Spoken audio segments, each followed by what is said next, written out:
yang aku baca ada 12 organisasi eksternal yang ada dalam naungan Cipayung. Nah, organisasi eksternal ini yaitu dia punya pimpinan pusat, jadi nggak hanya berlingkup di dalam kampus.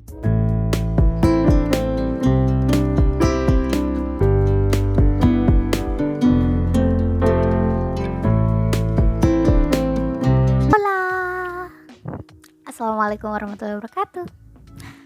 Balik lagi sama aku Ananda Melia yang ada di sini. Jadi ini video lanjutan dari video sebelumnya. Jadi di video sebelumnya aku jelasin sedikit bahwa organisasi eksternal kampus tergabung dalam Cipayung. Nah, dari artikel yang aku baca, Cipayung itu dulunya hanya berisikan 5 organisasi. Namun seiring berjalannya waktu ada organisasi-organisasi lain juga yang tergabung di dalam Cipayung tersebut. Nah, mungkin teman-teman juga bertanya-tanya Cipayung itu apa gitu.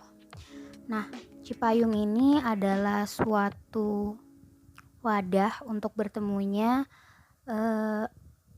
teman-teman dari masing-masing organisasi eksternal kampus gitu. Dan organisasi eksternal kampus ini tidak hanya berhenti di lingkup kampus saja, melainkan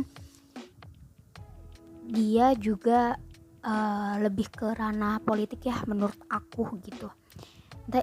Ini balik lagi sependek pengetahuan dari aku, jadi kalau misalnya ada yang salah mohon maaf sebesar-besarnya. Nah, dari artikel yang aku baca, Cipayung itu ada ada 12 organisasi yang tergabung di dalamnya. Yang pertama yaitu Himpunan Mahasiswa Islam atau HMI.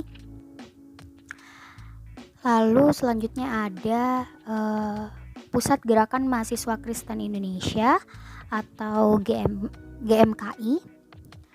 Ada Pergerakan Mahasiswa Islam Indonesia PMII. Lalu Mahasiswa Katolik Republik Indonesia atau PMKRI.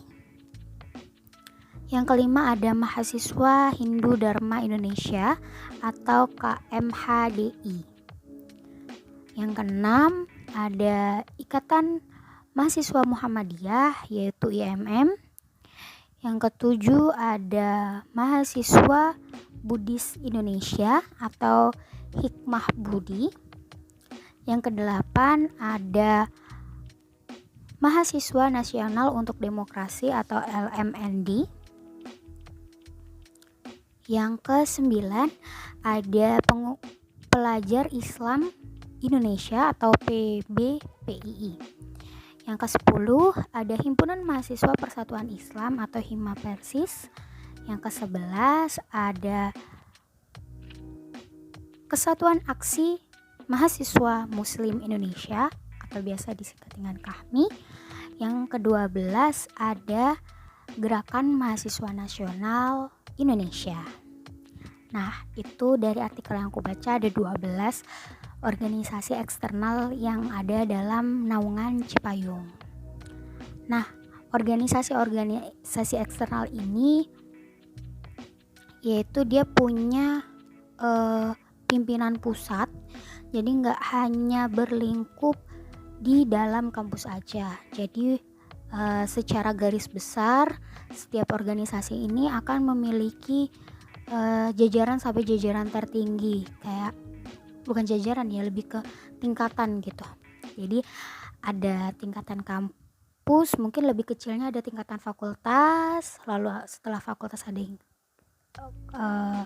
kampus, universitas ya kan. Lalu selanjutnya di atasnya lagi berarti regional kota. Setelah regional kota mungkin regional provinsi, setelah provinsi baru di pengurus besar kayak gitu. Jadi tuh sependek pengetahuan aku tuh dia ada pengurus besarnya dari setiap masing-masing organisasi eksternal. Jadi mungkin kalau misalnya bisa kita lihat secara kasat mata, wah berarti bagus dong organisasi eksternal ini, cangkupan dia luas, cangkupan dia itu secara se-Indonesia kayak gitu. Itu bisa jadi seperti itu. Namun pasti akan ada lika-liku yang ada di dalam organisasi. Tapi memang setiap organisasi juga akan pasti ada lika-liku tersebut gitu.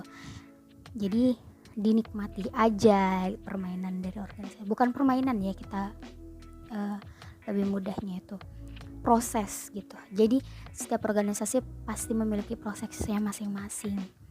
Kalau kata anak-anak kampus itu begini, kamu harus terbentur, lalu terbentuk.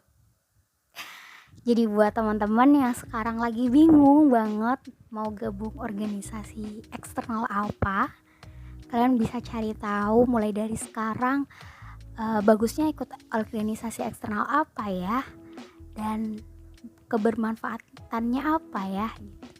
Jangan sampai teman-teman di sini memilih organisasi eksternal namun tidak tahu tujuannya kemana. Oke? Mungkin cukup dari sampai sini aja pembahasan kita tentang organisasi eksternal, Cipayung organisasi eksternal. Semoga dapat bisa membantu teman-teman semua yang saat ini sedang bingung, gelisah, gundah gulana untuk bergabung ke organisasi eksternal mana. And see you next video. Bye bye. Assalamualaikum warahmatullahi wabarakatuh.